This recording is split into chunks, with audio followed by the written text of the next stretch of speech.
Back Raghava constructions crusher పై హరీష్ రావు ఆరోపణలు ఖండించారు మంత్రి పొంగులేటి శ్రీనివాసరెడ్డి. తిరుమల మెటల్ సంస్థకు రాఘవ సంస్థకు సంబంధం ఏంటని ప్రశ్నించారు.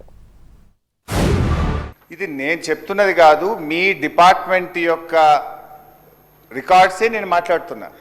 మీ డిపార్ట్మెంట్ ఏం చర్యలు తీసుకోలేకపోవడం వల్లనే మొదటిసారి కాదు, అదే రాఘవ కన్స్ట్రక్షన్స్ రెండవసారి ఇన్స్పెక్షన్ చేసినప్పుడు కూడా ఇల్లీగల్ మైనింగ్ క్రషింగ్ చేస్తున్నారని రెండవసారి కూడా మీ డిపార్ట్మెంట్ షోకాజ్ నోటీస్ ఇచ్చింది. తక్షణమే క్రిమినల్ కేసులు పెట్టి ఏడాది పాటు జైల్లో పెట్టాలని మీ రూల్స్ చెప్తా ఉంది.